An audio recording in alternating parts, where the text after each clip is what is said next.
നമസ്കാരം. തമിഴ്നാട്ടിലെ തീപ്പൊരി നേതാവ് അണ്ണാമലൈ, മുൻ BJP അധ്യക്ഷൻ, IPS ഓഫീസർ എന്ന നിലയിലൊക്കെ പ്രവർത്തിച്ച വ്യക്തി, അദ്ദേഹം BJP വിടുന്നു എന്ന് കേട്ടു. അദ്ദേഹത്തിൻ്റെ അധ്യക്ഷ പദവി പോയതുകൊണ്ടാണോ BJP വിടുന്നു എന്ന് എനിക്കറിയില്ല. ഇങ്ങനെ കേൾക്കുന്നു, കിംവദന്തികൾ പരക്കുന്നു. ശരിയാണോ തെറ്റാണോ? ഈ ഒരു സംഗതി കഴിഞ്ഞ കുറച്ച് ദിവസങ്ങളായിട്ട് കേട്ടുകൊണ്ടേയിരിക്കുന്ന കാര്യമാണ്. നമ്മൾ ഈ പണ്ട് ഇംഗ്ലീഷ് ഗ്രാമർ പഠിക്കുമ്പോൾ പ്രസന്റ് കണ്ടിന്യൂസ് ടെൻസ് പറയുമല്ലോ. വൻ വന്നു, വന്നുകൊണ്ടേയിരിക്കുന്നു, പോയിക്കൊണ്ടേയിരിക്കുന്നു എന്ന് പറയുന്നത് പോലെ കുറച്ച് ദിവസങ്ങളായിട്ട് അണ്ണാമലൈ പാർട്ടി വിട്ടുകൊണ്ടേയിരിക്കുന്നു. പുതിയ പാർട്ടി ഫോം ചെയ്തുകൊണ്ടേയിരിക്കുന്നു. വിജയുമായി BJP അടുത്തുകൊണ്ടേയിരിക്കുന്നു. വിജയും BJPയുമായിട്ട് ലൈസൺ നടന്നുകൊണ്ടേയിരിക്കുന്നു. കഥകളാണ്, സോഷ്യൽ മീഡിയ ആണ്, എന്തും പറയും. ഇങ്ങനെയുള്ള സംഭവങ്ങൾ കേട്ടു എന്നുള്ളത് എൻ്റെയും ശ്രദ്ധയിൽപ്പെട്ട കാര്യമാണ്. അന്വേഷിച്ചിടത്തോളം ഇതിൽ നിലവിലെ സാഹചര്യത്തിൽ അങ്ങനെ ഒരു തീരുമാനമോ നീക്കുപോക്കോ ഉണ്ടായതായി ആർക്കും അറിവില്ല. ഇതൊരു, താങ്കൾ പറഞ്ഞതുപോലെ, ഒരു കരക്കമ്പി മാത്രമാണ്. അപ്പോൾ ഇതാരാണ് ചെയ്തത്? അപ്പോൾ ഇത് സോഷ്യൽ മീഡിയ പൈസ കൊടുത്ത് ഇറക്കി വിട്ട കിംവദന്തികളാണ്. സോഷ്യൽ മീഡിയയിലൂടെയാണ് ഇത് പ്രചരിക്കുന്നത്. അതെ, സോഷ്യൽ മീഡിയയിലാണ് ഞാനും കണ്ടത്. മറ്റ് മെയിൻ സ്ട്രീം മീഡിയാസ് ഒന്നും ഇത് ഏറ്റെടുത്ത് കണ്ടിട്ടില്ല. ഇതിൻ്റെ പിന്നിൽ അതാരാണ് എന്ന് പറയാൻ പറ്റില്ല. പക്ഷേ കൃത്യമായ ഒരു പ്രൊപ്പഗണ്ട ഇതിൻ്റെ പിന്നിൽ ഉണ്ട് എന്നുള്ളതാണ്. തമിഴ്നാട് രാഷ്ട്രീയം കഴിഞ്ഞ കുറച്ച് നാളുകളായിട്ട് ഫോളോ ചെയ്യുന്ന ഒരാൾ എന്നുള്ള നിലയ്ക്ക് അങ്ങോട്ട് ഇറങ്ങിച്ചെന്ന് കാര്യങ്ങൾ മനസ്സിലാക്കാൻ ശ്രമിക്കുമ്പോൾ കാണുന്നത്, എതിർപക്ഷത്തു നിന്നും ആക്ഷേപങ്ങൾ വരുന്നുണ്ട്, സ്വന്തം പക്ഷത്തു നിന്നും ആക്ഷേപങ്ങൾ വരുന്നുണ്ട്. രണ്ട് രീതിയിൽ കാണാം. ഒന്ന്, തമിഴ്നാട്ടിൽ BJPയുടെ വളർച്ച അഭൂതപൂർവമായ, അല്ലെങ്കിൽ മുൻകാലങ്ങളിൽ നിന്ന് വ്യത്യസ്തമായ ഒരു വടനാട് കച്ചി എന്ന് പറഞ്ഞ് ഒതുക്കി നിർത്തിയിരുന്ന BJP അല്ലെങ്കിൽ ഭാജക വളരുന്നതിൽ അവിടെ വ്യവസ്ഥാപിതമായ ചട്ടക്കൂടുകളിൽ നിന്നുകൊണ്ട് ശക്തമായ വേരോട്ടമുള്ള DMK അല്ലെങ്കിൽ അത്തരം ദ്രാവിഡ പാർട്ടികൾ ഭയക്കുന്നു, അവർ അതിനെ ചെറുക്കാൻ ശ്രമിക്കുന്നു എന്നുള്ളത് ഒരു യാഥാർത്ഥ്യം. അതേസമയം അണ്ണാമലയിലൂടെ ഒരു മാറ്റം വരും എന്ന് പ്രതീക്ഷയോടുകൂടി കാത്തു നിൽക്കുന്ന യുവജന വിഭാഗം ഒരു ഭാഗത്ത്, അണ്ണാമലയെ ഡാമേജ് ചെയ്യുന്ന തരത്തിലുള്ള വാർത്തകൾ കൊടുക്കുക എന്നുള്ളത് DMK അല്ലെങ്കിൽ DMKയുടെ ഫാക്ടറിയിൽ നിൽക്കുന്ന ആൾക്കാരുടെ താല്പര്യമാണ്. അവിടെ നിന്ന് വാർത്തകൾ വരാം. അതേസമയം അണ്ണാമലൈ കുറച്ചുനാൾ മുന്നേ BJPയുടെ സംസ്ഥാന അധ്യക്ഷ പദവിയിൽ ഇരുന്നു കൊണ്ട് യുവാക്കൾക്ക് ഹരമായി, ആവേശമായി BJPയെ വേറൊരു ലെവലിലേക്ക് കൊണ്ടുപോയൊരു നേതാവാണ്. അദ്ദേഹത്തെ പെട്ടെന്നൊരു സുപ്രഭാതത്തിൽ BJP അധ്യക്ഷ സ്ഥാനത്ത് നിന്ന് മാറ്റുമ്പോൾ അതിൽ അദ്ദേഹത്തോടൊപ്പം നിൽക്കുന്ന ആൾക്കാർക്ക് തന്നെ ഒരു അമർഷം ഉണ്ട്. അപ്പോൾ സ്വാഭാവികമായും നമ്മുടെ നേതാവിനെ തിരിച്ചു കൊണ്ടുവരണം എന്ന് അദ്ദേഹത്തിൻ്റെ കൂടെയുള്ള ആൾക്കാർ അദ്ദേഹത്തിൻ്റെ അനുമതിയോ അറിവോ ഇല്ലാതെ തന്നെ ആഗ്രഹിക്കുകയോ അതിനുവേണ്ടി പാർട്ടി ഘടകത്തെ പ്രേരിപ്പിക്കുന്ന തരത്തിൽ ഒരു പ്രചാരണം അല്ലെങ്കിൽ ഒരു പ്രൊപ്പഗണ്ട മുന്നോട്ട് വെക്കുകയോ ചെയ്തു കഴിഞ്ഞാൽ അത്ഭുതപ്പെടേണ്ടതില്ല. There is a chance. ഇവരാണോ ചെയ്തത്, അവരാണോ ചെയ്തത് എന്ന് ചോദിച്ചു കഴിഞ്ഞാൽ നമുക്ക് കൃത്യമായി പറയാൻ പറ്റില്ല. ഇനി ഇതിനൊക്കെ അപ്പുറത്തേക്ക് ഇത് നിലവിലൊരു പ്രൊപ്പഗണ്ടയാണ് എന്ന് പറയുമ്പോഴും രാഷ്ട്രീയമാണ്. നാളെ അണ്ണാമലൈ വേറൊരു പാർട്ടിയിൽ പോകുമെന്നോ പോകില്ല എന്നോ പുതിയൊരു പാർട്ടി ഫോം ചെയ്യുമെന്നോ ഒന്നും നമുക്ക് പറയാൻ പറ്റില്ല. ചിലപ്പോൾ സംഭവിക്കുമായിരിക്കാം, ഇല്ലായിരിക്കും. പക്ഷെ നിലവിലെ സാഹചര്യത്തിൽ അണ്ണാമലൈ BJPയോടൊപ്പം നിൽക്കുന്നു. ഇത് ഇഷ്ടപ്പെടാത്ത തൽപരകക്ഷികൾ, അത് സ്വന്തം പാളയത്തിൽ നിന്നുള്ളവരാകാം, ഏത് പാളയത്തിൽ നിന്നുള്ളവരാകാം, അവരിൽ ആരും ഇത് പടച്ചു വിട്ടു എന്നുള്ളതാണ് യാഥാർത്ഥ്യം. ആയിക്കോട്ടെ. ഇപ്പോൾ താങ്കൾ നേരത്തെ പറഞ്ഞ പോലെ അദ്ദേഹം BJPയുടെ അധ്യക്ഷ പദവി വഹിക്കുന്ന സമയത്ത് അദ്ദേഹത്തെ BJP അല്ലെങ്കിൽ ഭാജക, തമിഴ്നാട്ടിൽ പറയുന്ന ഭാജക, ഉന്നതിയിലെത്തുമെന്നും അല്ലെങ്കിൽ നാളത്തെ ഭരണം പിടിക്കുമെന്നും വരെ തീരുമാനിച്ച പുതിയ തലമുറകൾ ഉണ്ടായിരുന്നു അവിടെ. പക്ഷേ ആ പോക്കിനിടയിലാണ് അദ്ദേഹത്തെ ഭാജകയിൽ നിന്ന് അല്ലെങ്കിൽ BJPയുടെ അധ്യക്ഷ പദവിയിൽ നിന്നും അദ്ദേഹത്തെ എടുത്ത് മാറ്റി വേറെ ആളിനെ കൊണ്ട് അവിടെ വയ്ക്കുന്നത്. സ്വാഭാവികമായിട്ടും അദ്ദേഹത്തെ തളർത്തുകയല്ല അവിടെ ഉണ്ടായത് BJP. ഒരു തമിഴ്നാട് പോലെയുള്ള സ്ഥലത്ത് വളർച്ച ഉണ്ടാകേണ്ട ഘട്ടങ്ങളിൽ, അതായത് ഇദ്ദേഹം മുഖേന തമിഴ്നാട്ടിൽ BJP എന്താ എന്ന് കേരളത്തിൽ മാത്രമല്ല ഒരുവിധം രാജ്യം മുഴുവൻ അല്ലെങ്കിൽ ഇന്ത്യ മുഴുവൻ പരന്നിരിക്കുന്ന ഒരു സമയത്താണ് ഇദ്ദേഹത്തെ അതിൽ നിന്ന് മാറ്റി. ഇപ്പോൾ ആരാണ് BJPയുടെ അവിടുത്തെ അധ്യക്ഷ പദവി വഹിക്കുന്നതെന്ന് ഇന്ന് ചോദിച്ചാൽ കേരളത്തിലുള്ള ഒരാൾക്കും അറിയില്ല, തമിഴ്നാട്ടിലുള്ള ഒരാൾക്കും അധികം അറിയില്ല. പക്ഷേ അണ്ണാമലയുള്ള സമയത്ത് ഓരോ ചെറിയ കുട്ടികൾ വരെ, ഓരോ വീടുകളിൽ വരെ അദ്ദേഹത്തിൻ്റെ പേര് പറയുമായിരുന്നു.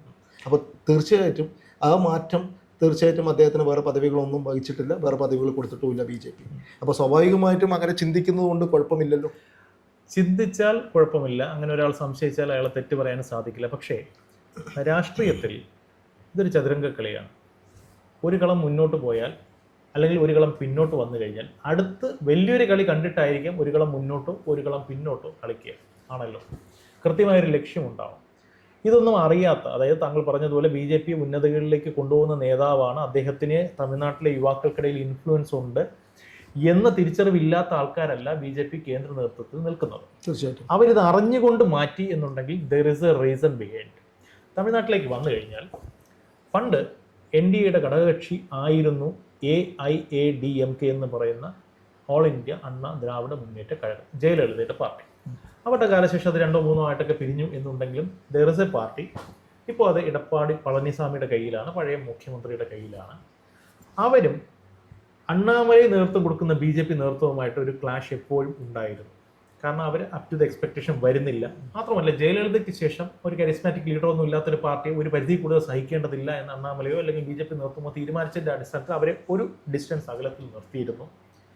അതുകൊണ്ട് തന്നെ അവർ ഒറ്റയ്ക്കൊരു തിരഞ്ഞെടുപ്പിന് മത്സരിക്കുന്ന സാഹചര്യം വന്നു. അവരുടെ അസ്തിത്വം തന്നെ ചോദ്യം ചെയ്തു. BJPക്ക് അവിടെ നേട്ടമുണ്ടായി. എന്നിരുന്നാൽ പോലും ഇനി അങ്ങോട്ടുള്ള പോക്കിൽ ADMKയും കൂടെ, അതായത് ഒരു ദ്രാവിഡ പാർട്ടി കൂടെ നമ്മുടെ മുന്നണിയിൽ ഉണ്ട് എന്നുണ്ടെങ്കിൽ തമിഴ്നാട്ടിലെ ദ്രാവിഡ വികാരത്തെ തൊട്ടുണർത്തിയുള്ള DMKയുടെ കളികൾക്ക് വയ്ക്കാൻ BJPക്ക് പറ്റും. അതായത് ഒരു ജാതി രാഷ്ട്രീയമാണ് ഉദ്ദേശിക്കുന്നത്. ജാതി രാഷ്ട്രീയമല്ല, ഒരു ദ്രാവിഡ വികാരം തമിഴ്നാട്ടിലുണ്ട്. നമ്മൾ വടനാട് കക്ഷി, അതായത് നോർത്ത് ഇന്ത്യൻ പാർട്ടി എന്നുള്ള ഇമേജും ആണ് ഏറ്റവും കൂടുതൽ BJPക്കെതിരായിട്ട് DMK ഉപയോഗിക്കുന്നത്. അപ്പോൾ നമ്മുടെ മുന്നണിയിൽ ദ്രാവിഡ പാർട്ടിയും ഉണ്ട് എന്ന് പറയുമ്പോൾ നമ്മൾ നോർത്ത് ഇന്ത്യൻ പാർട്ടി മാത്രമല്ല, നോർത്ത് ഇന്ത്യയിലെ ഫ്ലേവേഴ്സ് ഉണ്ട്, അതോടൊപ്പം പാൻ ഇന്ത്യ തലത്തിലുള്ള ഇന്ത്യയുടെ വികസന രാഷ്ട്രീയം മുന്നോട്ട് വയ്ക്കുന്നുണ്ട്. അതിനോടൊപ്പം തമിഴ്നാടിൻ്റെതായ വികാരങ്ങൾ കേട്ടർ ചെയ്യാൻ ദ്രാവിഡ പാർട്ടിയായ പഴയ ജയലളിത അമ്മയുടെ പാർട്ടിയും നമ്മളോടൊപ്പം ഉണ്ട് എന്നുള്ളത് BJPക്ക് മുതൽക്കൂട്ടാണ്. അതുകൊണ്ട് BJP കേന്ദ്ര നേതൃത്വം ADMK തിരിച്ച് BJPയോടൊപ്പം ചേർന്നുകൊണ്ട് NDA ശക്തിപ്പെടുത്താൻ ഒരു തീരുമാനമെടുത്തു. അത് നല്ല തീരുമാനമാണ് മുന്നണി പ്രോസ്പെക്റ്റീവ് ചിന്തിക്കുമ്പോൾ. അങ്ങനെ ചിന്തിക്കുമ്പോൾ തമിഴ്നാട്ടിൽ ജാതി രാഷ്ട്രീയത്തിന് ശക്തമായ വേരോട്ടമുള്ള ഒരു മണ്ണാണ് തമിഴ്നാട്. അപ്പം അങ്ങനെ വരുമ്പോൾ ഇത് പലർക്കും അറിവുള്ള കാര്യമാണ്, ഞാൻ പുതുതായിട്ട് കണ്ടെത്തി പറയുന്ന കാര്യമൊന്നുമല്ല. പക്ഷേ എന്നാലും സാന്ദർഭികമായിട്ട് താങ്കളുടെ ചോദ്യത്തിന് ഉത്തരമായിട്ട് അതുകൊണ്ട് പറയേണ്ടതുണ്ട്. ഇപ്പോൾ നമ്മുടെ ഈ പറയുന്ന സോക്കോൾഡ് അണ്ണാമലൈ എന്ന് പറയുന്നത് അവിടുത്തെ കൗണ്ടർ വിഭാഗത്തിൽ, വെള്ളാള കൗണ്ടർ എന്നാണ് അദ്ദേഹത്തിൻ്റെ ജാതി പേര്, അല്ലെങ്കിൽ ആ ഒരു സമുദായത്തിൽ നിന്നാണ് അദ്ദേഹം വരുന്നത്. അദ്ദേഹം അവിടെ നിൽക്കുന്ന സമയത്ത് ADMK ഈ മുന്നണിയുടെ ഭാഗമായി വീണ്ടും ഇങ്ങോട്ട് വരുമ്പോൾ പളനിസ്വാമിയും ഇദ്ദേഹവും ആ മുന്നണിയുടെ 2 മുഖങ്ങളായി മാറും. 2 പേരും ഫോർച്ചുനേറ്റ്ലി ഓർ അൺഫോർച്ചുനേറ്റ്ലി ഈ പറയുന്ന സമുദായത്തിൽ നിന്ന് വരുന്ന ആൾക്കാരാണ്. ഒരേ സമുദായത്തിലുള്ള ആൾക്കാർ തന്നെ 2 പാർട്ടികളുടെ തലപ്പത്തിരുന്നു കൊണ്ട് ഒരു മുന്നണിയുടെ ഭാഗമായി നിൽക്കുമ്പോൾ മറുഭാഗത്ത് ശക്തമായ മറ്റൊരു വിഭാഗമുണ്ട്, തേവർ സമുദായം. നേരത്തെ നമ്മുടെ പഴയ മുഖ്യമന്ത്രി പനീർസെൽവം തേവർ സമുദായത്തിലുള്ളതാണ്. ആ സമുദായത്തെ പൂർണ്ണമായി ഇഗ്നോർ ചെയ്തുകൊണ്ട് ഗവർണർമാരുടെ ഒരു തേരോട്ടമാണ് എന്നുള്ളൊരു പ്രതീതി സൃഷ്ടിക്കാൻ എതിർപക്ഷത്തിന് സാധിച്ചാൽ അത് ഇവരുടെ കമ്മ്യൂണൽ ബാലൻസിനെ ബാധിക്കും. സോ ഒന്നുകിൽ എടപ്പാടി കളയുക, അല്ലെങ്കിൽ അണ്ണാമലൈ കളയുക. എടപ്പാടി അപ്പുറത്തുനിന്ന് ഇപ്പുറത്തോട്ട് വന്നതേ ഉള്ളൂ, ഇവർക്ക് വോയിസ് ഇല്ല, നിങ്ങൾ മാറി നിൽക്കും, വേറൊരാളെ വെക്കുമെന്ന് പറയാൻ പറ്റില്ല. അപ്പോൾ BJPക്ക് ഇവിടെ സ്വാഭാവികമായി മുന്നണി ശക്തിപ്പെടുത്താൻ ADMKക്ക് ചുവന്ന പരതപതാനി വിരിക്കുകയും സമുദായ സമവാക്യം ബാലൻസ് ചെയ്യാൻ ഒരു സ്റ്റെപ്പ് പിന്നിലേക്ക് അദ്ദേഹത്തെ കൊണ്ടുപോവുകയും വേണം. പകരം തേവർ സമുദായത്തിൽ നിന്നുള്ള നയനാർ നാഗേന്ദ്രൻ എന്ന് പറയുന്ന പഴയ അവിടുത്തെ ഒരു തീപ്പൊരി നേതാവിനെ കൊണ്ടുവന്നു. പക്ഷെ അദ്ദേഹം ഒരിക്കലും അണ്ണാമലയ്ക്ക് ബദലാകുന്നില്ല. എന്നാൽ പോലും സമുദായ സമവാക്യം വെച്ച് നോക്കുമ്പോൾ നയനാർ നാഗേന്ദ്രൻ, പളനിസ്വാമി എന്നുള്ള ഫോർമുല മുന്നോട്ട് വയ്ക്കുമ്പോൾ NDA കുറച്ചുകൂടെ ജാതിപരമായും ശക്തി പ്രാപിക്കുകയാണ്. ആ ഒരു ഫോർമുലയാണ് അവിടെ പരീക്ഷ. സ്വാഭാവികമായി അണ്ണാമലയെ പിൻവലിക്കേണ്ടി വരും. അതിൻ്റെ ഭാഗമായി അദ്ദേഹത്തെ മാറ്റേണ്ടി വന്നു. പക്ഷേ തൽക്കാലം അദ്ദേഹം ബാക്ക് ബെഞ്ചിൽ ഇരിക്കുന്നു. ഇന്നല്ലെങ്കിൽ നാളെ അദ്ദേഹം മുന്നോട്ട് വരും, ഉറപ്പാണ്. അങ്ങനെയാണെങ്കിൽ ദളപതി ADMKയിലേക്ക് അസോസിയേറ്റ് ചെയ്യും? ADMKയിലേക്ക് അസോസിയേറ്റ് ചെയ്യില്ല. ഇത് നമ്മൾ നേരത്തെ തന്നെ പറഞ്ഞിട്ടുള്ള കാര്യമാണ്. വിജയുടെ കന്നി അംഗമാണ് 2026. വിജയ് തീരുമാനിച്ചു കഴിഞ്ഞു. വർഷങ്ങൾക്ക് മുമ്പ് തന്നെ കൃത്യമായ പ്ലാനിങ് സിനിമയിലൂടെ തന്നെ അദ്ദേഹത്തിൻ്റെ പൊളിറ്റിക്കൽ സന്ദേശം ജനങ്ങളിലേക്ക് കൊടുത്തുകൊണ്ട് സിനിമ തന്നെ മതിയാക്കിക്കൊണ്ട് MGRന്റെ ഒരു ശൈലിയിൽ അദ്ദേഹം MGR സിനിമ വിട്ടിട്ടല്ല, പക്ഷെ എന്നിരുന്നാൽ പോലും ആ ഒരു ശൈലിയിൽ ആ ഒരു ഹീറോയ്ക്ക് ഇമേജോടുകൂടി ജനങ്ങൾക്കിടയിലേക്ക് വന്നു കഴിഞ്ഞു. 2026 അദ്ദേഹത്തിൻ്റെ ആദ്യ പരീക്ഷണമാണ്. തമിഴ്നാട്ടിൽ എൻ്റെ പാർട്ടിക്ക് എത്ര ശതമാനം വോട്ട് വിഹിതം കിട്ടും എന്ന് പരീക്ഷിച്ചുറപ്പിച്ച് കാണിക്കേണ്ടത്, തെളിയിക്കേണ്ടത് അദ്ദേഹത്തിൻ്റെ ആവശ്യമാണ്. മാർജിനലായിട്ടുള്ള ഒരു ഭൂരിപക്ഷം അദ്ദേഹത്തിന് കിട്ടും എന്നുണ്ടെങ്കിൽ അദ്ദേഹത്തിന് ഒരു സേ ഉണ്ട്. എൻ്റെ പാർട്ടിക്ക് സേ ഫോർ എക്സാമ്പിൾ 10% അല്ലെങ്കിൽ 15% വോട്ടുണ്ട് എന്ന് പറഞ്ഞു കഴിഞ്ഞാൽ ഏതൊരു മുന്നണി സംവിധാനവും അദ്ദേഹത്തോടൊപ്പം കൈ ചേർക്കാൻ അല്ലെങ്കിൽ അദ്ദേഹത്തെ കൂടെ കൂട്ടാൻ തയ്യാറാണ്. എന്നാൽ നേരെ മറിച്ച് ഒരു 2%, 3% അല്ലെങ്കിൽ 5% താഴോട്ടുള്ള ഒരു വോട്ട് വീതമാണ് അദ്ദേഹത്തിന് കിട്ടുന്നതെങ്കിൽ അദ്ദേഹത്തിനുള്ള ഒരു ബാർഗെയിനിങ് പവർ അവിടെ കുറയും. വിജയ് ശ്രമിക്കുന്നത് എത്ര ശതമാനം വോട്ട് കിട്ടും എന്നുള്ളൊരു പരീക്ഷണം നടത്തുന്നു. വൺസ് ആ പരീക്ഷണം നടത്തിയതിന് ശേഷം അത് വിജയിച്ചാലും വിജയിച്ചില്ലെങ്കിൽ ഒറ്റയ്ക്കൊരു ഭൂരിപക്ഷം നേടി ഒരുമിച്ച് ഒറ്റയടിക്ക് തമിഴ്നാട്ടിലൊരു രാഷ്ട്രീയ ഭരണമാറ്റമൊന്നും ടെക്നിക്കലി അദ്ദേഹത്തിന് പോസിബിൾ അല്ല. കാരണം DMK അതിശക്തമായ കേഡർ സിസ്റ്റമുള്ള പാർട്ടിയാണ്. അപ്പോൾ അങ്ങനെ വരുമ്പോൾ ഏതെങ്കിലും ഒരു പാർട്ടിയോടോ ഒരു മുന്നണിയോടോ അസോസിയേറ്റ് ചെയ്തുകൊണ്ട് മുന്നോട്ട് പോകുന്നതായിരിക്കും തൻ്റെ രാഷ്ട്രീയ ഭാവിക്ക് നല്ലത് എന്ന് വിജയ് തിരിച്ചറിയുന്നുണ്ട്. വൺസ് 2026 തെരഞ്ഞെടുപ്പിൽ കൃത്യമായൊരു മാർജിൻ നേടിയെടുത്തതിന് ശേഷം ഒരു പക്ഷേ അത് DMK-ക്കെതിരെ ആയിരിക്കില്ല അദ്ദേഹത്തിന് കുറച്ചുകൂടെ വയബിളായി വരിക. അത് ADMK-യുടെ സഹായത്തോടു കൂടി BJP NDA അലയൻസിന്റെ ഭാഗമാകാൻ അദ്ദേഹം ചിലപ്പോൾ ശ്രമിച്ചേക്കാം. അങ്ങനെയാണെങ്കിൽ ഹൂനോസ് BJP നേതൃത്വം നൽകുന്ന NDA-യുടെ മുഖ്യമന്ത്രി സ്ഥാനാർത്ഥി ചിലപ്പോൾ വിജയ് പോലും വന്നേക്കാം ഭാവിയിൽ, അല്ലെങ്കിൽ അവർ ഒരുമിച്ചുള്ള ഒരു കൂട്ടുകക്ഷി സർക്കാർ വന്നേക്കാം.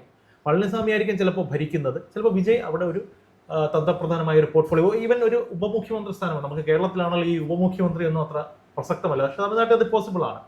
ഒരുപക്ഷെ വിജയ് ഉപമുഖ്യമന്ത്രി ആക്കിക്കൊണ്ടുള്ള ഒരു കൂട്ടുകക്ഷി ഭരണമൊക്കെ അവർ പ്ലാൻ ചെയ്തേക്കാം. അപ്പോഴും താങ്കൾ ചോദിച്ച ചോദ്യമുണ്ട്, അണ്ണാമലൈ എന്ത് ചെയ്യും? കുറച്ചു നാൾ മുന്നേ തമിഴ്നാട്ടിൽ വന്നിട്ട് പ്രധാനമന്ത്രി ശ്രീ നരേന്ദ്രമോദി പറഞ്ഞൊരു കാര്യമുണ്ട്. എന്തുകൊണ്ട് തമിഴ്നാട്ടിൽ നിന്നൊരു പ്രധാനമന്ത്രി വന്നുകൂടാ? വെറും മണ്ടൻ ചോദ്യമൊന്നും അല്ല അദ്ദേഹം ചോദിച്ചത്, കൃത്യമായി കാൽക്കുലേറ്റ് ചെയ്ത് തന്നെയാണ്. കഴിഞ്ഞ കുറച്ച് നാളുകളായി BJP തമിഴ്നാട് കേന്ദ്രീകരിച്ചാണ് അവരുടെ എല്ലാ പ്രവർത്തനങ്ങളും. അദ്ദേഹത്തിന്റെ യാത്ര, ബജറ്റ്, ഇലക്ഷന് വോട്ട് ചെയ്തതിനു ശേഷം അദ്ദേഹം ധ്യാനത്തിൽ ഇരിക്കാൻ വരുന്നത് പോലും തമിഴ്നാട്ടിലേക്കാണ്, കന്യാകുമാരി. ഒന്ന് ആലോചിച്ച് നോക്കുക. ഇവിടുത്തെ മറ്റേ ഇതുണ്ടല്ലോ, ദണ്ട് കൊണ്ട് അധികാര ദണ്ടെല്ലാം കൊണ്ടുപോയി എല്ലാം തമിഴ്നാട്ടിൽ നിന്നാണ്. ഷീ ജിൻപിങ്ങിനെ ചർച്ചയ്ക്ക് കൊണ്ടുവന്ന മഹാബലിപുരത്താണ്. ഇതൊന്നും വെറുതെ സംഭവിച്ച കാര്യമില്ല, കൃത്യമായ തമിഴ്നാട് പ്ലാനിങ് അവർക്കുണ്ട്. ഒരു പക്ഷേ ഇപ്പോഴത്തെ ഏറ്റവും ഒടുവിൽ നമ്മുടെ വൈസ് പ്രസിഡന്റ് എവിടെ നിന്നാണ് വന്നേ? തമിഴ്നാടാണ്. പ്രധാനമന്ത്രി ഇന്നോ നാളെയോ മറ്റന്നാളോ വരുമെന്നല്ല, പക്ഷേ may be 10 years or 20 years later ആയിരിക്കാം, ഹൂനോസ്. ഇപ്പൊ തൽക്കാലം അണ്ണാമലയെ പിടിച്ച് പ്രധാനമന്ത്രി ആക്കുമെന്നല്ല ഞാൻ പറഞ്ഞു വരുന്നത്.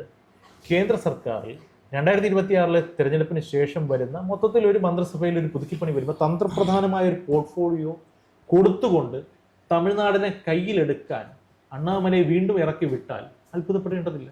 അങ്ങനെ വരുമ്പോൾ താങ്കൾ ചോദിച്ച ചോദ്യത്തിനുള്ള ഉത്തരവാകും. അണ്ണാമലയെ താഴെ ഇറക്കിയത് നേരത്തെ ഞാൻ പറഞ്ഞതുപോലെ ഒരു കളം പിന്നിലോട്ട് പോയത് 2 കളം മുന്നിലോട്ട് പോകാനും എതിരാളികളെ വെട്ടി ഒതുക്കി മുന്നോട്ട് തേരോട്ടം നടത്താനുള്ള ഗ്യാംബ്ലിംഗ് ആയിരിക്കാം ഒരു പക്ഷേ BJP നടത്തുന്നത് എന്നുള്ളതാണ് എൻ്റെ റെഡി. പക്ഷെ അങ്ങനെയാണെങ്കിൽ അണ്ണാമല ഇപ്പോൾ ആക്റ്റീവ് അല്ലല്ലോ. ഇപ്പോൾ സ്വാഭാവികമായിട്ട് അദ്ദേഹത്തിന് ഒരു സ്പേസ് ഇല്ല. കാരണം സംസ്ഥാന അധ്യക്ഷ പദവിയിൽ നിന്ന് മാറിയത്. എന്തൊക്കെ പറഞ്ഞാലും വ്യക്തിപരമായ അദ്ദേഹത്തിനുള്ളിൻ്റെ ഉള്ളിൽ ഒരു ചെറിയൊരു വിഷമം കാണുമായിരിക്കാം, അതില്ല എന്ന് പറയുന്നില്ല, മനുഷ്യരാണ്. പക്ഷെ അദ്ദേഹത്തിന്റെ വിഷമം നമ്മുടെ ആ ഭാജക പാർട്ടി അല്ലെങ്കിൽ BJP പാർട്ടിയെ തളർത്തില്ലേ ഈ വരാൻ പോകുന്ന?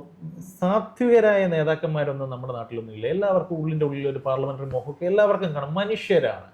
ഒരു പക്ഷേ തന്നെ മാറ്റിയിട്ട് അത് തന്നെ മാറ്റി മറ്റൊരാളെ കൊണ്ടുവന്നു എന്നുള്ളതിനപ്പുറത്തേക്ക് താൻ എത്ര നാളും എതിർത്തുകൊണ്ടിരുന്ന ഒരാളിനെ സഖ്യകക്ഷിയായി കൊണ്ടുവരുമ്പോൾ അതുണ്ടാക്കുന്ന ചില വ്യക്തിപരമായ ചില ഈഗോ ക്ലാഷസോ അല്ലെങ്കിൽ ഡാമേജസോ ഒക്കെ ഉണ്ടാകാം. അതിൻ്റെയൊക്കെ ഭാഗമായിട്ടൊരു വിഷമം സ്വാഭാവികമായിട്ട് ഉണ്ടാകാം. ചിലപ്പോൾ ചെറുതായിട്ടൊന്ന് ഉൾവലിഞ്ഞേക്കാം. അദ്ദേഹം ചിലപ്പോൾ ഈ പറഞ്ഞ കുറേ നാളായിട്ട് പ്രവർത്തിക്കില്ലേ, തമിഴ്നാട്ടിനെ ഇളക്കി മറിച്ചുള്ള പ്രവർത്തനമാണ്. ഇനി കുറച്ച് ദിവസം വിശ്രമം എടുത്താൽ എന്താ, ആലോചിച്ചാൽ എന്താ തെറ്റ് പറയാൻ പറ്റും? ഇല്ല.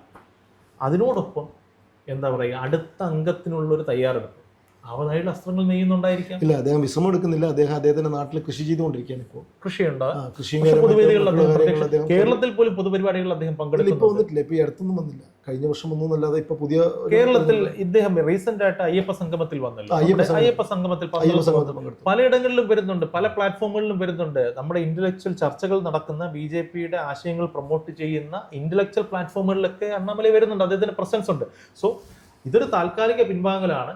പക്ഷേ തൽപരകക്ഷികൾ, പിന്നെ താങ്കൾ ചോദിച്ച ചോദ്യത്തിന് ഒരു ഉത്തരം കൂടെ ആഡ് ഓൺ ചെയ്ത് പറയാം. രണ്ട് കൂട്ടത്തുള്ളവരുടെ ഒരു ഫ്രസ്ട്രേഷൻ ഈ വാർത്തകളായി പുറത്തു വരുന്നു എന്നുള്ളത് ഒരു ഭാഗത്ത് നിൽക്കുമ്പോൾ മറുഭാഗത്ത് എതിർപക്ഷം BJP ഇല്ലാതാകാൻ പോകുന്നു, അണ്ണാമലൈ പോകുന്നു എന്ന് പറയുന്നതോടുകൂടി അണ്ണാമലയോടൊപ്പം നിൽക്കുന്ന ആ ഒരു ഫാൻ ബേസ് ഇല്ലാതാക്കാൻ വേണ്ടിയിട്ട് എതിർപക്ഷത്തുള്ളവർ ചെയ്യുന്ന ചെയ്ത്തുകളും ആകാം. ഞാൻ വിശ്വസിക്കുന്നു ഇത് കൃത്യമായി DMK പ്ലാറ്റ്ഫോമിൽ നിന്ന് കൊണ്ടുള്ള കൃത്യമായ അണ്ണാമലയെ ടാർഗറ്റ് ചെയ്തുകൊണ്ടുള്ള, അണ്ണാമലൈ പോയി, അണ്ണാമലയ്ക്ക് ഇനി he is going to do nothing in Tamil Nadu politics എന്നുള്ളൊരു മെസ്സേജ് യുവാക്കളിലേക്ക് കൊടുത്തു കഴിഞ്ഞാൽ ആ ഒരു ഫാൻ ബേസ് അവിടെ നിന്ന് പോകും. ആ ഫാൻ ബേസ് പോകുന്ന ഫാൻ ബേസ് ഒരിക്കലും DMK-ക്ക് ഗുണം ചെയ്യും എന്ന് ഞാൻ കരുതുന്നില്ല. പക്ഷെ ആ ഒരു ഫാൻ ബേസിനെ അടർത്തി മാറ്റാനും അതിലൂടെ നേട്ടം കൊയ്യാനുമാണ് DMK ശ്രമിക്കുന്നത്. ഇപ്പോൾ താങ്കളുടെ ആദ്യ ചോദ്യത്തിനുള്ള ഉത്തരം, സ്വാഭാവികമായും ഇത് DMK ഫാക്ടറിയിൽ നിന്ന് വന്നതാകാനുള്ള സംശയം അല്ലെങ്കിൽ സാധ്യതയാണ് കൂടുതൽ. എന്തായാലും നമുക്ക് കാത്തിരുന്ന് കാണാം. അണ്ണാമല വരട്ടെ, അണ്ണാമല മുൻപന്തിയിൽ വരട്ടെ. താങ്കൾ നേരത്തെ പറഞ്ഞ പോലെ തമിഴ്നാട്ടിൽ നിന്നോ കേരളത്തിൽ നിന്നോ ഇല്ലെങ്കിൽ നമ്മുടെ അയൽ സംസ്ഥാനങ്ങളിൽ നിന്നുള്ള ആരെങ്കിലും ഒരാൾ പ്രധാനമന്ത്രിയായിട്ട് വരട്ടെ ഭാവിയിൽ.